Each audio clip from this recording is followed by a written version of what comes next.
Amén. Hoy culminamos de estudiar este pequeño libro del Antiguo Testamento del profeta Abdías. Permítanos, el libro más corto del Antiguo Testamento. No sabemos mucho acerca del profeta. El profeta en su libro no nos ha dejado escrito mucho acerca de él. Él ha querido permanecer en el anonimato. Solo sabemos que su nombre significa siervo de Jehová o el que sirve a Jehová, y que profetizó al reino del sur, Judá. ¿Cuándo? Cuando el imperio de Babilonia destruye la ciudad de Jerusalén en el año 586 antes de Cristo. Es decir, en ese periodo, en ese año, profetiza este profeta Abdías, porque en ese año los edomitas, descendientes de Saúl, se pusieron del lado de los babilonios y no ayudaron en nada a sus hermanos israelitas, descendientes de Jacob, porque eran orgullosos. Hoy vamos a ver el segundo tema: cosechas lo que siembras. Cuando Dios creó el universo, estableció en toda su creación leyes naturales. Escúchenme, la creación y todo el universo deben estar sometidas al cumplimiento de estas leyes. No podemos evitarlas. Dios las ha colocado para que el universo funcione como funciona. Los científicos aún no logran entender por completo estas leyes naturales. Por ejemplo, tenemos la ley de la gravedad que funciona a la perfección cada día. Si estoy aquí parado, pegado a la tierra, se debe a esta ley de la gravedad, si no estaríamos volando todos por los aires. Tenemos también la ley de la acción y la reacción, la ley de la inercia, la ley fundamental de la dinámica, entre otras leyes. Ahora, de la misma manera que existen leyes naturales establecidas por Dios, hay leyes espirituales que también Dios ha establecido.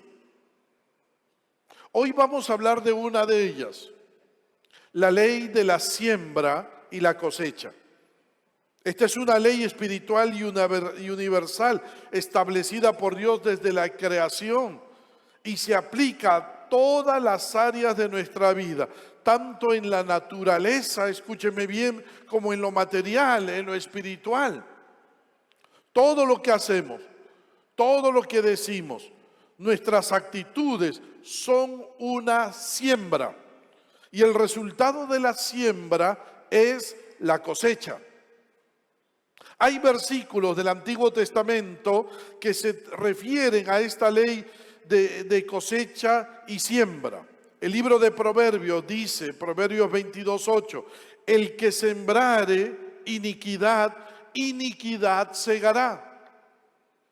El libro del profeta Oseas, que estudiáramos hace unos años atrás, dice, habéis arado impiedad y segasteis iniquidad. Pero el texto más conocido es el que se encuentra en la carta a los Gálatas en el Nuevo Testamento. No os engañéis, Dios no puede ser burlado, pues todo lo que el hombre sembrare, esto también segará. ¿Qué nos está enseñando la Biblia? Que la vida es como un campo en el cual sembramos.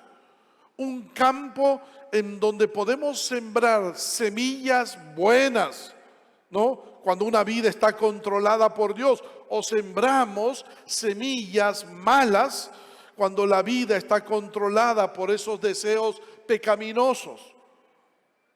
Por eso el apóstol Pablo agrega en el libro de Gálatas, el que siembra para su carne, de la carne segará corrupción, mas el que siembra para el Espíritu, del Espíritu segará, cosechará vida eterna.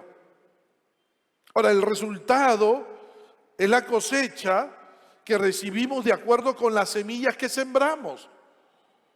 Lo creas o no, mi hermano, mi amigo, lo creas o no, pero esta ley funciona. sea que lo creas o no, cosechamos lo que sembramos. Por eso es imposible sembrar manzanas y obtener naranjas. No se puede, no se puede. No podemos actuar mal y recibir bien. No se puede, no se puede. La ley de la siembra y la cosecha es una realidad en nuestra vida. Si actuamos mal, vamos a recibir mal. El maltrato que le des a otros, ese mismo maltrato es el que tarde o temprano vas a recibir. Eso le pasó al pueblo de Edom, los descendientes de Esaú. Ellos actuaron al margen de esta ley espiritual y no se dieron cuenta que lo que estaban sembrando, tarde o temprano, eso mismo iban a cosechar. ¿Cuándo ocurrió esto? Cuando el imperio babilónico invadió el reino de Judá, el reino del sur. ¿En qué año? En el año 586 antes de Cristo. La nación de Edom, en lugar de demostrar amistad, hermandad y apoyo hacia sus hermanos israelitas, en esta hora triste en que los ejércitos de Babilonia destruían su nación, se hicieron a un lado. ¿Por qué?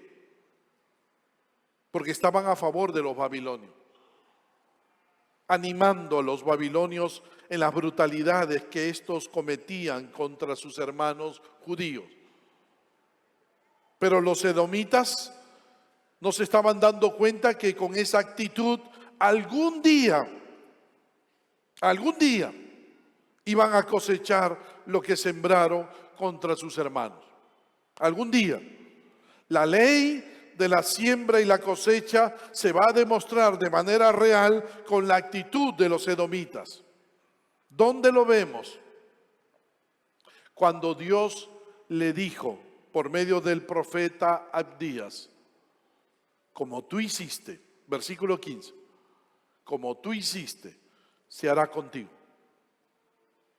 Como tú hiciste, se hará contigo.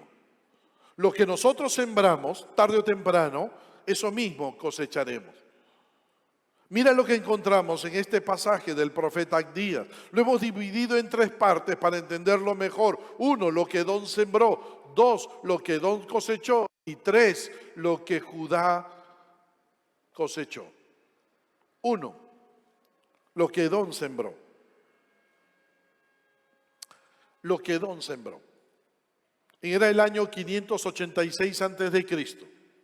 Los judíos experimentaron uno de los momentos más tristes de su historia, cuando los babilonios invadieron su territorio y arrasaron con toda la nación. Se llevaron cautivos a todos sus jóvenes de gran valor, a sus príncipes, a sus mujeres, a sus niños, pero después de una brutal invasión terrible. La pregunta que surge es, ¿qué esperarías de tus hermanos en una situación de desgracia como la que están pasando ellos? Uno esperaría afecto de sus hermanos, de sangre, hermandad, apoyo moral, que te unas a mí para defenderme. Pero no fue así. No fue así. Edom, en lugar de comportarse como hermano, se comportó como enemigo. Mira el trato que le dio a sus hermanos judíos en la hora de mayor desgracia. Mira el trato. 1, se unieron a los babilonios en contra de sus hermanos. Mira lo que dice el versículo 11. El día que estando tú delante llevaban extraños cautivos su ejército y extraños entraban por sus puertas y echaban suerte sobre Jerusalén. Tú, Edom, también eras como uno de ellos. Qué triste. ¡Qué triste! Los edomitas eran los descendientes de Esaú, hermano de Jacob. Y los israelitas eran descendientes de Jacob, hermanos de Esaú. En lugar de actuar como hermano, como amigo y ayudar al pueblo de Israel con quienes tenía vínculos de sangre, se pusieron de parte del brutal enemigo que había invadido la tierra de Judá. Noten lo que dice el texto en el versículo 11. Tú también eras como uno de ellos. Eso es triste. Debe ser triste ver que familiares o amigos tuyos se coloquen del lado de los que te están haciendo daño. ¿Alguna vez nos ha pasado esto? Y es bien triste. Esperas apoyo, pero recibes el mismo trato que tu enemigo, que los malos. Es triste. Mira, si eso es triste, mira esto. Se alegraron de la calamidad de sus hermanos. Versículo 12. Pues no debiste tú haber estado mirando en el día de tu hermano, en el día de su infortunio. No debiste haberte alegrado de los hijos de Judá en el día en que se perdieron, ni debiste haberte jactado en el día de la angustia. No debiste haberte alegrado. Ya que me trates como lo estás haciendo mi enemigo, es triste, pero encima te alegras por lo que me está pasando. Te ríes, te jactas. ¿No es cierto? Bien hecho, bien hecho. Te jactas, te alegras. Te alegras con el mal ajeno. Esa es la típica de los orgullosos. Se alegran con el mal ajeno. Y hasta lo disfraza de espiritualidad, como lo hizo el fariseo que oró a Dios frente a la desgracia del publicano. ¿Recuerdas? Fue y se paró delante de Dios y dijo: Dios, te doy gracias porque no soy como los otros hombres, ladrones, injustos, adúlteros, ni aún como este publicano. Ayuno 2 veces al día, a la semana doy diezmos de todo lo que gano.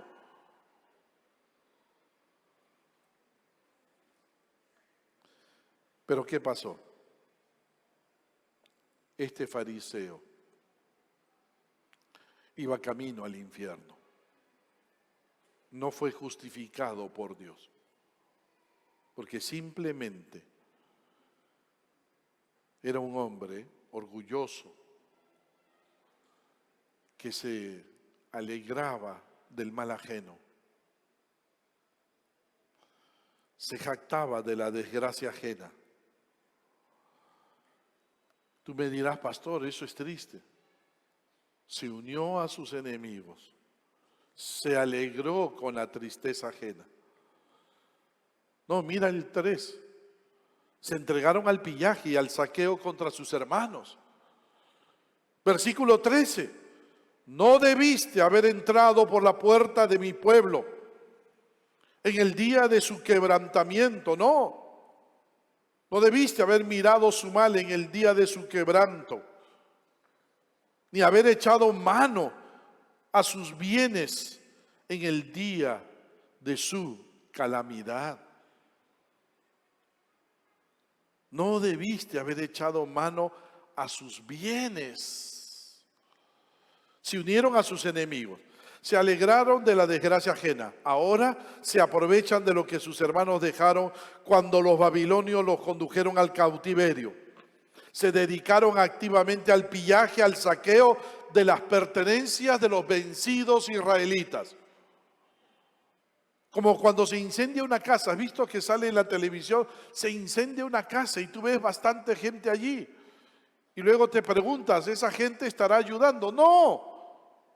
El reportero informa: ellos han entrado a robar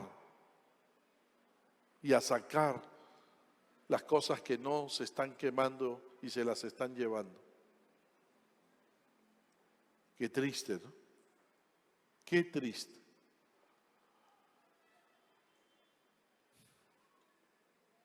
Es como esos hijos que cuando se muere la madre, le pregunta al otro hermano, ¿dónde están las joyas de mamá? Me toca a mí. El muerto está fresco, pero ya está pensando en con qué se va a quedar.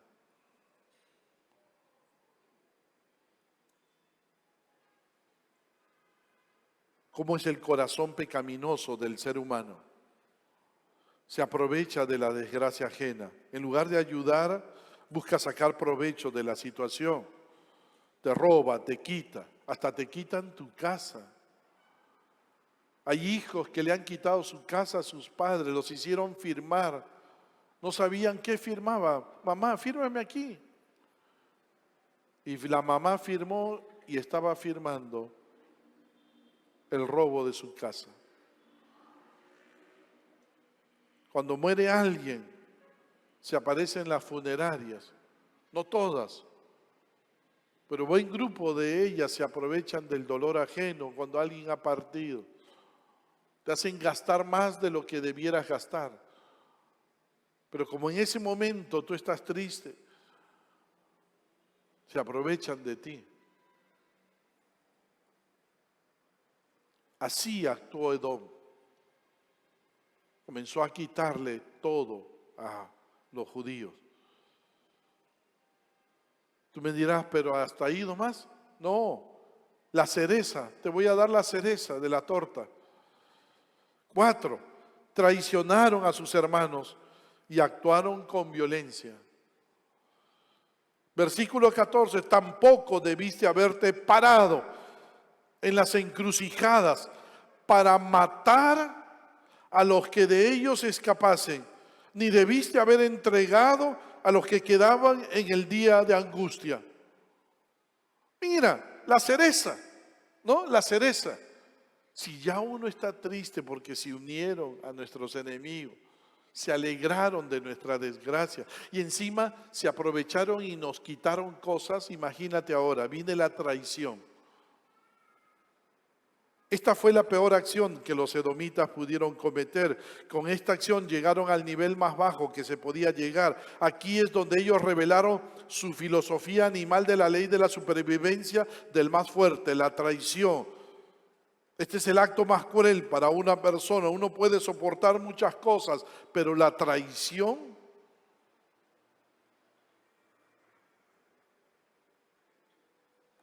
Cuando el rey Nabucodonosor de Babilonia invadió Jerusalén, los habitantes de Jerusalén se dispersaron, trataron de esconderse y fueron a territorio edomita.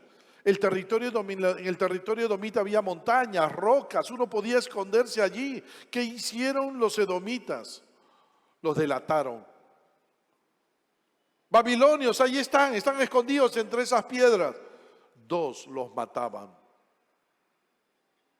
Los que los babilonios no mataban, los mataban ellos.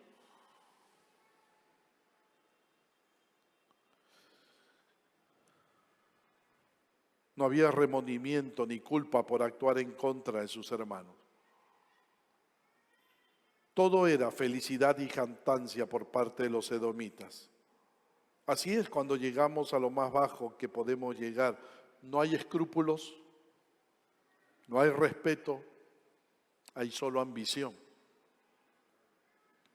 No sana, solo actuar como animales que devoran a sus presas. Da pena, da pena. Uno conoce realmente a una persona en la desgracia de otros. Uno conoce realmente a una persona en el momento de necesidad. Allí sale nuestro verdadero yo.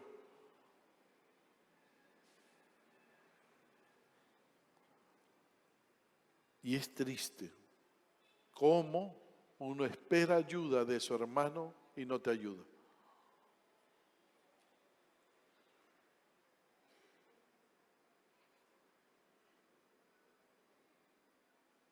Qué triste cuadro de un corazón lleno de maldad.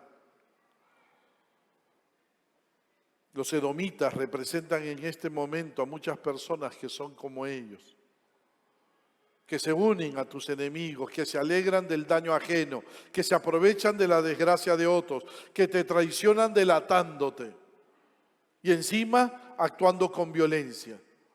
Esto se ve todos los días en la televisión, en la sociedad, en las familias.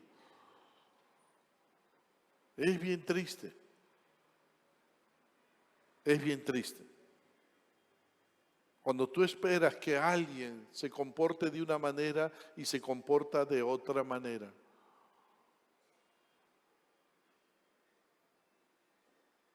Pero recuerda esto, lo que tú siembras, eso, ¿qué cosa? Cosechas. Lo que Edom cosechó. En Edom se cumplió a cabalidad, cosechas lo que siembras. La Biblia lo dice con claridad en Proverbios 22:8. El que sembrar iniquidad, iniquidad segará. Edom sembró semillas de odio, de jactancia, de pillaje, de saqueo, de traición, de violencia. Pues lo mismo habría de recibir. Versículo 15. Porque cercano está el día de Jehová sobre todas las naciones. Como tú hiciste, se hará contigo. Tu recompensa volverá sobre tu cabeza. ¿Noten lo que está diciendo la palabra de Dios? Como tú hiciste, se hará contigo. El profeta Abdías está hablando aquí en este versículo de un hecho escatológico. Está yendo el profeta Abdías a los tiempos finales, al futuro. El día de Jehová en la Biblia, en el Antiguo Testamento, siempre es el nombre que se le da al periodo de la gran tribulación, ese tiempo de juicio, ese periodo de juicio divino que habrá de caer sobre la tierra de 7 años, que seguirá el arrebatamiento de la iglesia. Al final de ese periodo, el Señor Jesús volverá con su iglesia para establecer su reino terrenal por 1000 años. Pero antes de establecer su reino, el Señor Jesús va a juzgar a todas las naciones por lo que hicieron y recibirán de acuerdo con lo que sembraron. Abdías mira hacia allá, hacia los tiempos finales, para decir que ese juicio divino que recibirían todas las naciones en el futuro, lo comenzaría recibiendo primero Edom. Un castigo equivalente a su culpa. La que saqueó será saqueada. La que asesinó será asesinada. La que se burló será burlada. La que traicionó será traicionada.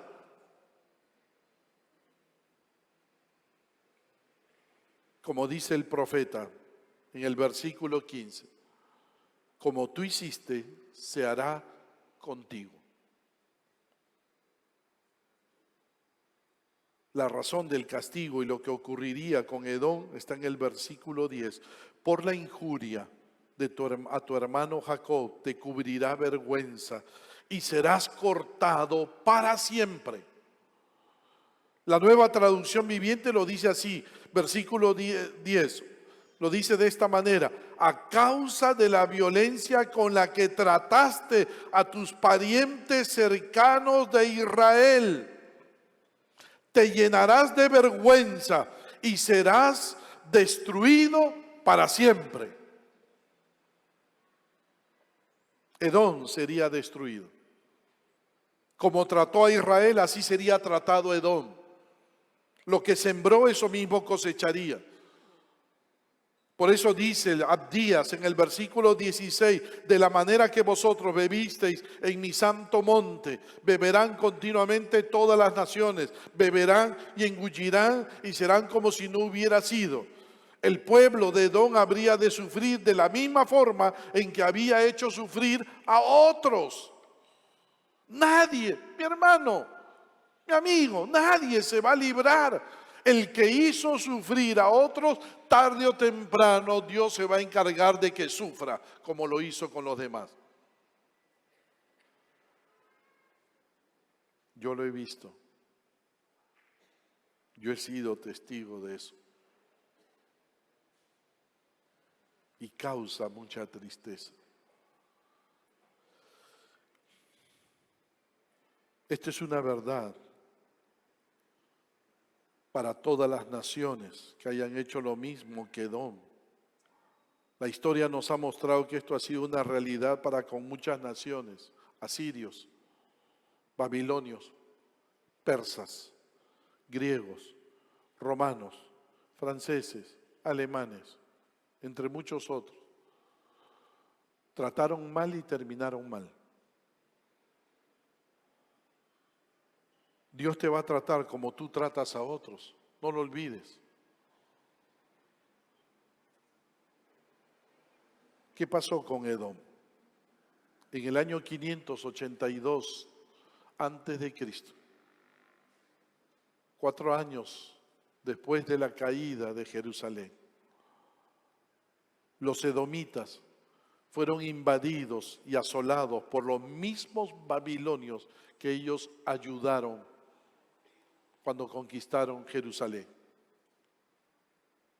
¿Te das cuenta? ¿Te das cuenta? Recibieron de su merecido.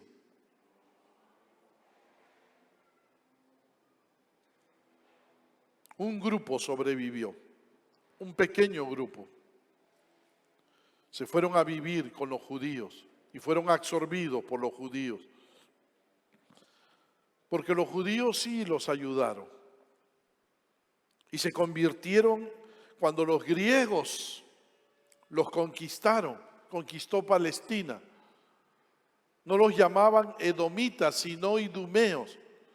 En idioma griego significa rojo, idumeo.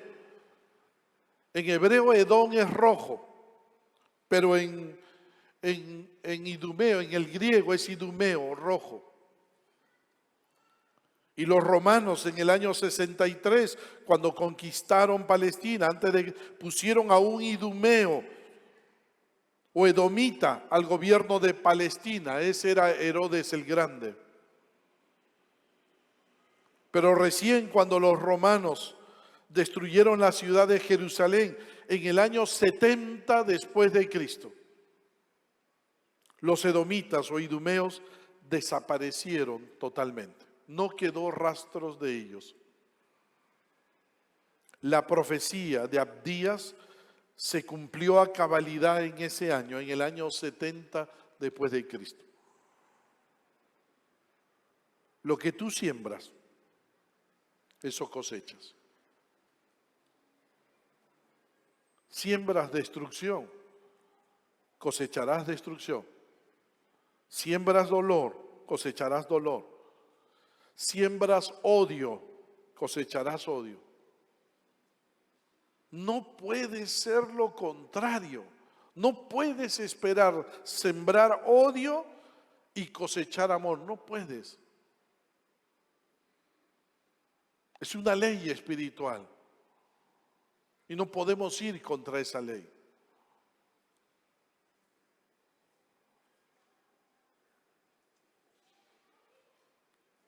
¿Cómo estás sembrando, mi hermano?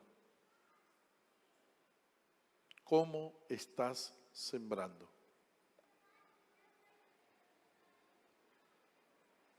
Tú puedes decir, no, pastor, nadie se da cuenta.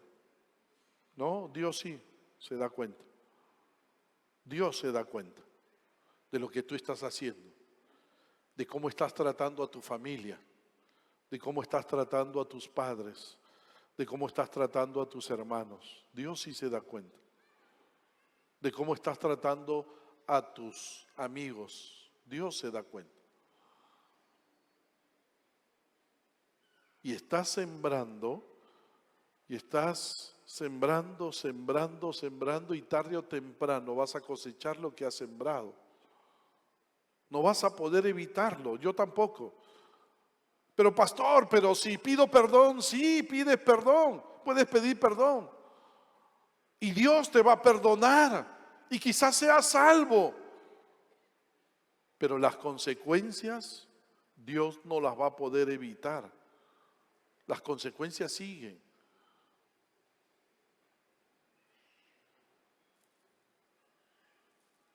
Y ese día será muy triste. Muy triste.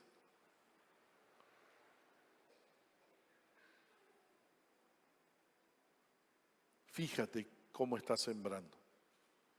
Siembra amor, respeto, apoyo.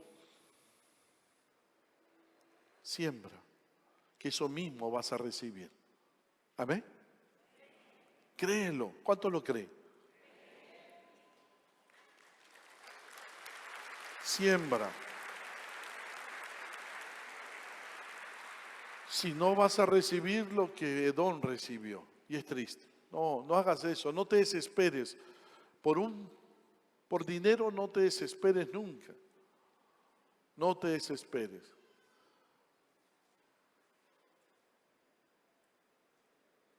No hagas daño. No te comportes como los otros se comportan. Confía en Jesús. Confía en Jesús. Confía en Jesús. Lo que Judá cosechó, 3. Si hay algo que debes entender es que Dios cuida de su pueblo. Los que somos pueblo de Dios, Dios nos va a cuidar. Dios a su pueblo disciplina, pero no destruye. La Biblia lo dice con claridad, porque el Señor al que ama disciplina y azota a todo el que recibe por hijo. Israel ha sido disciplinado, pero no destruido. Porque Dios ama a su pueblo.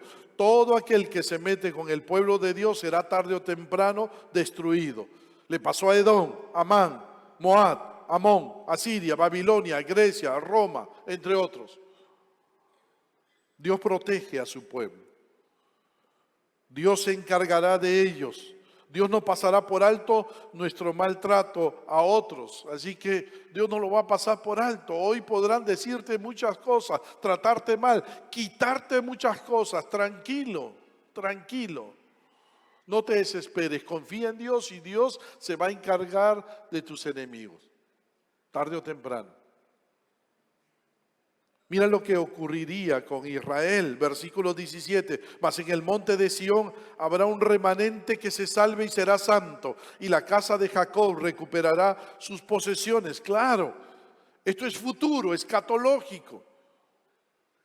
Esto es en los tiempos finales, porque no es hoy ni ayer. Israel no es ninguna nación santa hoy en día. Israel le hace mucho daño a la gente hoy en día. Hay mucha homosexualidad en Israel. No son creyentes.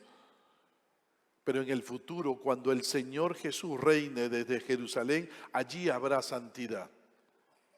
Israel recuperará todas sus posesiones y llegará a ser una nación más grande que en tiempos del rey David. Mientras que Edom, los edomitas ya habrán desaparecido para siempre, para siempre. Versículo 18, la casa de Jacob será fuego y la casa de José será llama y la casa de Esaú estopa y los quemarán y los consumirán, ni a un resto quedará de la casa de Esaú, nada, porque Jehová lo ha dicho. Y lo que Dios dice se cumple. Israel todavía continúa, pero Edom no. No. Y entonces, ¿y los territorios de Esaú, Edom, para quién serán? Bueno, para Israel, versículos 19 y 20. Y los del Neguet poseerán el monte de Esaú, y los de Cefela, a los filisteos, poseerán también los campos de Efraín.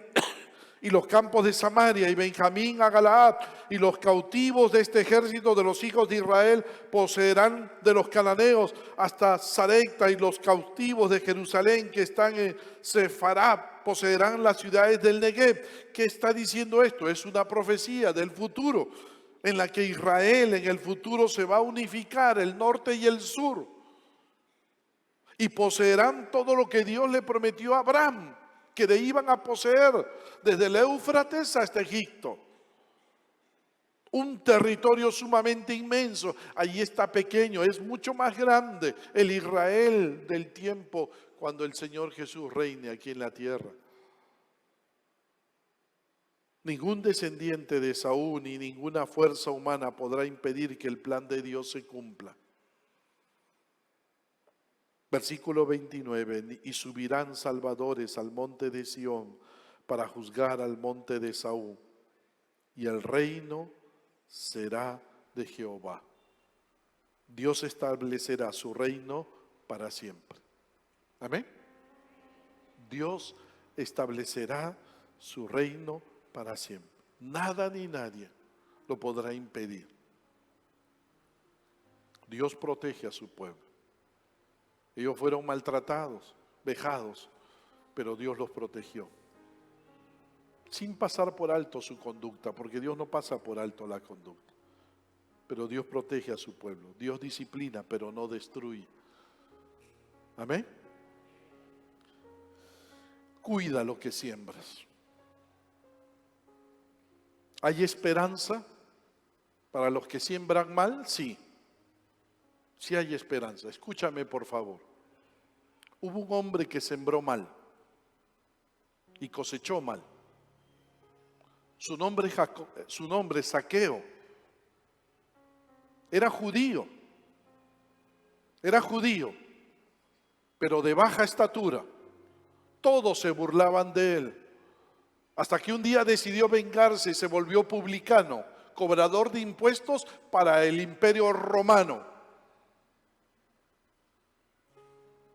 Y le hizo mucho daño a mucha gente. Le robaba a la gente, los exprimía. Trató mal a su propia nación, pero él no se daba cuenta que iba a cosechar lo que sembraba. Pero ¿sabes qué? Un día Jesús se fijó en él. Jesús lo buscó. Él pasaba por su tierra y Zaqueo se subió en un árbol sicómoro para ver a Jesús. Y Jesús lo miró a él. Él era odiado por todos, le habían hecho mal a todos. Pero Jesús le dijo: Zaqueo, baja de ahí, voy a comer en tu casa. Y Jesús comió en la casa de Zaqueo, el malo. ¿Y sabes qué hizo Jesús con Zaqueo? Lo perdonó y lo salvó y lo transformó. Zaqueo se encontró con la salvación que Jesús ofrece, con el perdón que Jesús ofrece, y él decidió apropiarse de ese perdón. Y su vida se vio transformada. ¿Sabes qué hizo Zaqueo? Todo el mal que le hizo a las personas lo revirtió gracias a Jesús en su vida. Él devolvió todo lo que robó. La ley exigía solo devolverlo, pero él devolvió 4 veces más de lo que robó. Solo porque Jesús tomó su vida y lo transformó. Eso es lo que Jesús quiere hacer con tu vida, mi amigo, mi amiga. Quiere salvarte, perdonarte y transformarte, para que seas un instrumento de bendición, para que seas un instrumento que solo siembre bien en este mundo que siembra mal. ¿No te gustaría, mi amigo, mi amiga, que nos visitas, tú que nos ves por YouTube y Facebook, recibir la salvación y el perdón que Jesús ofrece y que logró en la cruz del Calvario? ¿No te gustaría comenzar una nueva vida con Cristo? Solo tienes que reconocer tu necesidad de Dios. 2, arrepentirte de todos tus pecados. 3, venir a los pies de Jesús. Entregarle tu vida a Jesús y comenzar una nueva vida con Cristo. Si quieres hacerlo, mira, yo voy a hacer la misma oración que hice cuando le entregué mi vida a Jesús. Y si tú quieres hacerlo hoy, repite conmigo esta oración. Vamos a inclinar nuestros rostros, vamos a cerrar nuestros ojos y vamos a orar a Dios. Y aquellos que quieran entregarle su vida a Cristo por primera vez, hagan conmigo esta oración. Ustedes también que nos ven por YouTube y Facebook, dile a Jesús estas palabras. Señor Jesús, te necesito. Perdona todos mis pecados. He obrado mal, Jesús. Merezco recibir mal. Pero te pido perdón. Ahora, utiliza mi vida para obedecerte, para servirte y para amarte. Gracias, Jesús. Gracias, Jesús. Toma mi corazón, toma mi vida, transfórmame como Zaqueo. Gracias, Jesús. Gracias, Jesús. Para participar y pertenecer a una de nuestras redes, inscríbete en los links que aparece en la descripción del video. Recuerda que también nos reunimos en nuestros grupos pequeños. Para mayor información, comunícate al WhatsApp que aparece en pantalla. Recuerda que puedes vernos a través de nuestras redes sociales. Que Dios te bendiga.